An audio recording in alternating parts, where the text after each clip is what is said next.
The races today, the big Queensland Winter Carnival continuing, and it's a massive day today up at Ipswich. Ipswich takes on the Metropolitan Status meeting today, and the Boaters Race Club for training fraternity have got some representatives at that Ipswich Cup meeting this afternoon. It's interesting that Ipswich meeting draws the biggest crowd of any meeting in the Queensland Winter Racing Carnival. I've seen close to 30,000 people at that meeting there this afternoon. We've just been talking really seconds ago to our bookmaker contributor, Boaters Race Club committee man Wayne Gannon. Wayne was on the brink of hurtling up to Ipswich to try to get ahead of the traffic to get to that meeting to field as a bookmaker, and he drew attention to a couple of runners that he thought might perform reasonably well today. The ones he drew attention to were in the second race, number 11, Karaja, race 2, number 11. I should mention that Wayne had a top day last week with his selections. He had the first two winners at the Brisbane meeting at Eagle Farm last week, so those who take an interest in Wayne's selections would have been very pleased with the start of the day. They were a good value, those two too. He continued today, then after that race 2, number 11, he went to race 3, number 5, Egyptian Bullet. He thought might perform reasonably well today, race 3, number 5. He then went to race 6, number 5, Gypsy Toff, race 6, number 5, and he finished his day with race 8, number 8, Patrology. Now, that was Wayne's contribution to this afternoon's racing program. And last night we had the opportunity of talking to local trainer Shane Galinsky, who's been contributing to this program for the last 14 years as well. And last week Shane drew a blank. He didn't have any significant results last week. But being Shane, he always comes back for more, and he's had some tremendous results recently, including the 40-1 plus winner of the Doomben 10,000. So when he gets a result, he usually gets some extremely good value. And this morning, from last night, I should say, last night he liked for today at Ipswich, race 7, number 4, Morendi, race 7, number 4. He then went to race 8, number 2, I'm a Ripper. Race 8, number 2, that was the Ipswich contribution. He had race 8 in Sydney, number 14 was his next selection. Race 8, number 14, Drachenfels. Race 8, number 14, Drachenfels. And he finished his day at Shane with race 8, number 7, Balf's Choice. In Melbourne, race 8, number 7, Balf's Choice. I should mention that those selections get posted on our Facebook site at facebook.com/Racing Radio Show. A wealth of information there, in addition to the links to the YouTube, and also a lot of other links that give tremendous insight into the activities of the scenic rim racing and breeding industry. So an opportunity there, and Shane and Wayne's selections appear also on that Facebook site at facebook.com/Racing Radio Show. The racing activity from the Boaters training facilities continued. There was a lot of meetings during the week. Last Saturday we had Grafton, Gold Coast, Eagle Farm, and then Sunday at the Sunshine Coast, and Monday at Ballina. So a very active week. And it continues, of course, today with Gold Coast, Ipswich, Kilcoy and Warwick, as well as the Sunshine Coast again tomorrow. So talking through the results that came out of that last week of activities, the Boaters fraternity contributed 42 runners to meetings in the Northern Rivers and southeast Queensland during the week, with some good results coming in as well. It started off at the Gold Coast last Saturday when the first race, Glenn Baker trained the Good the Bad to run a very close second. A very good run there by Good the Bad at the Gold Coast last Saturday. And then in the second race, a round of applause picked up a minor prize money check for Ray Lytton there.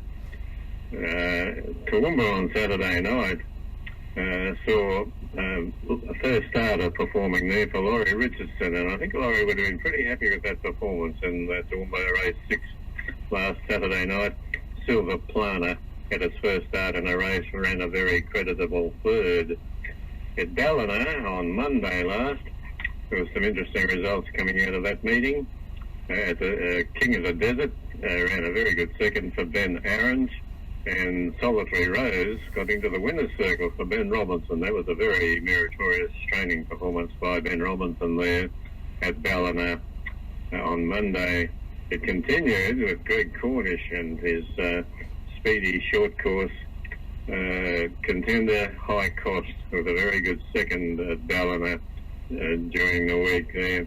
The Lismore meeting on Thursday saw Clickety Clacks running second there. It was resuming for Greg Cornish, ridden by Brooke Ainsworth. And in that same meeting at Lismore, Ben Robinson trained Stick At It for third at that meeting. Very pleasing at that meeting. Ross Howard, who had Dances with Time at that meeting. Dances with Time was going for his third win in a row, and Ross only got a small team of horses, but he nearly pulled it off to get three in a row with a very creditable, very close second there at that Lismore meeting on Thursday with Dances with Time. Brooke Ainsworth also rode that particular horse for Ross.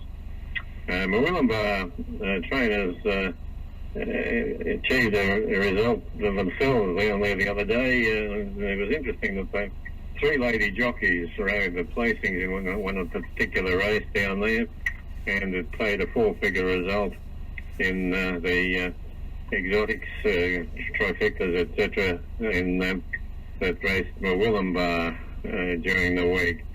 At Toowoomba on Friday night, last night, there were no results coming out of that, but after that, those meritorious performances, particularly Ben Robinson's win with Solitary Rose, but we usually have a star of the week, and without a doubt in my mind, the star of the week this week is Brooke Ainsworth, the local lady jockey, now a senior jockey. Brooke completed her apprenticeship about 2 years back, and she's now competing with the best of them, and she had a double at the Gold Coast. One of those winners was a very long price, incidentally, and Brooke has formed a wonderful association with Gold Coast trainer Harold Norman. Harold was a jockey for many years and now training at the Gold Coast, and has been for many years there. And Brooke has formed an association with Harold Norman and has been picking up results very strongly for him. And that double she rode at the Gold Coast last Saturday, then a placing in the Northern Rivers, sees Brooke Ainsworth as our star of the week. Brooke, of course, is the daughter of a highly respected trainer, Ted Ainsworth, her late father, Ted Ainsworth. Ted was a very highly regarded trainer at that for many years. Her mum, Deborah Ainsworth, is now a trainer as well, and Brooke continues the tradition with her riding performances at the moment, going extremely well. So the star for the week there, Brooke Ainsworth. The upcoming meetings today, we see some Bow Desert travellers competing in all sorts of places, including the top meeting at Ipswich, the Metropolitan Saturday meeting at Ipswich, the Ipswich Cup meeting. Brooke Ainsworth again, riding Lota Creek at Ipswich in the first race today, number 2, Lota Creek, for Harold Norman again. And then still in Ipswich, we've got Matthew John Dunn in race 5 with number 16, Corsini, race 5, number 16 for Matthew John Dunn, performing at Ipswich today from Bow Desert. And the Eyeliner Stakes, one of the top races in the Queensland Winter Racing Carnival, in race 8, number 17, an emergency only, but Astoria, prepared by Diane Murphy locally. She'll probably get a start, Diane, I think. There were scratchings enough to ensure that if she wants to get there, she should be able to get a start in that race, a highly regarded race, the Eyeliner Stakes, with Astoria this afternoon. The Gold Coast contingent, there always seems to be a team heading to the Gold Coast, and we've got Matthew John Dunn in the sixth race down there today with Raven's Wing. Again, a high likely contender there. And in the seventh race, Sky One is prepared by Darlan Giray. And we finish the Ipswich involvement in race 8 with number 12, the Big Eater, again from Matthew John Dunn. It's interesting to look at the competitors from the Bay Desert track. The Bay Desert's got one of the highest percentages low-D trainers anywhere in Australia, and it's interesting to see them contending at the top level there with Diane Murphy at that Ipswich Carnival meeting this afternoon. There's a Warwick meeting today. There's always a team from Bay Desert heading to Warwick. The Warwick Country meeting, a non-TAB meeting, I might add. But the first race, we see 3 representatives there going around from Bay Desert. Ben Aarons is taking Pony to that race, first race at Warwick, number 2. Burn the Boats is the next one, trained by Laurie Richardson, having its first start in that same race at Warwick today. And an emergency only, Bobby Mann may or may not get a run with Love Your Lad, depending on scratchings there. In the second race at Warwick, Ben Aarons is taking Monstro Sagrado up there for its first start. And it'll be interesting to see how Ben goes with Monstro Sagrado having his first start at Warwick today. Unfortunately, it's not a TAB meeting, so it might be hard to have an interest in that race. In that same race, a couple of emergencies, 16 Earlston, trained by Ben Robinson, and 17 Red Lions, trained by Graham Blake. Very difficult to know until scratchings are finalised as to whether they will get a run at that meeting at Warwick this afternoon. Again, in the third race at Warwick, we've got 3 contenders there. Ben Aarons has got California Spider, Ben Robinson has got Blue Monte, and Graham Blake has got Brown Lines in the third race at Warwick. And the Killarney Cup is a feature race at Warwick today, and we've got a couple of contenders there with Leondale, trained by Bob Mann, and still a Jewel, trained by Ben Robinson. So some great interest in that Warwick meeting from the Bay Desert point of view this afternoon. It continues in race 5, where Ben Aarons has also got Lucky Fix in that race. There's also a provincial meeting at Kilcoy today. It's unusual to have country meetings at both Warwick and Kilcoy on the same day, but Kilcoy sees we had one acceptor there in the fourth race. It was Animal Instinct, but Good Cornish will be scratching that horse today because it raced at Toowoomba yesterday. And the Kilcoy meeting continues with other representatives going up there. We've got in the fifth race, Moana prepared by Greg Cornish. Greg's taking a few up there today to Kilcoy. He's in the fifth race with Moana, and he's also got that speedy short course specialist of his, High Cost, going around in race 7 at Kilcoy today. It continues at the Sunshine Coast tomorrow. A lot of activity this weekend from the Bay Desert facilities. In the Sunshine Coast tomorrow, this of course is a TAB meeting, able to be watched on the Sky Racing channels. And in the first race we've got number 13 Yankee Sing, trained by Glenn Baker, going around at the Sunshine Coast tomorrow. And Laurie Richardson is also heading up there in the second race with number 7 She Won't Listen. Race 2, number 7 for Laurie Richardson, She Won't Listen at the Sunshine Coast tomorrow.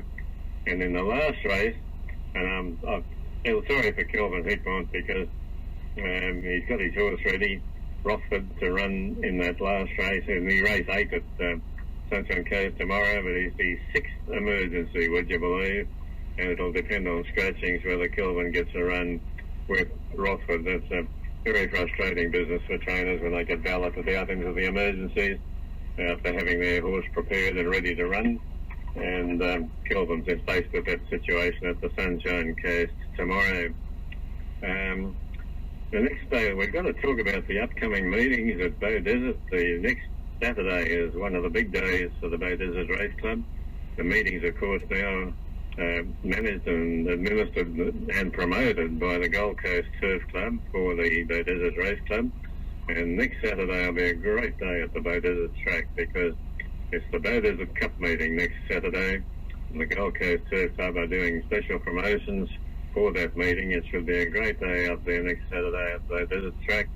And anybody who hasn't had the opportunity of patronising those facilities should try to get there for that meeting. It's a wonderful day out, and as a country race meeting, they don't come any better because the Bow Desert Cup meeting next Saturday will be a great program and well worth having a look at.